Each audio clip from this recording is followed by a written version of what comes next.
Welcome back to another technical deep dive here in the debug zone. Today we're tackling a big question and breaking it down with insights from other users.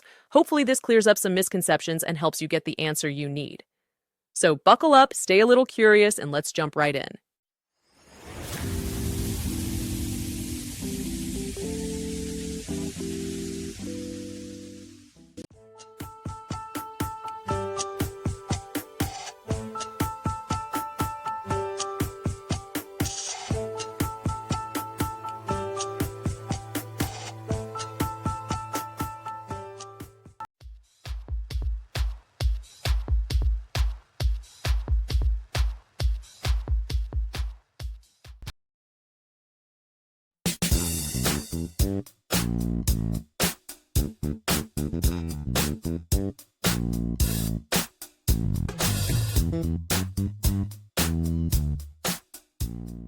And that's a wrap.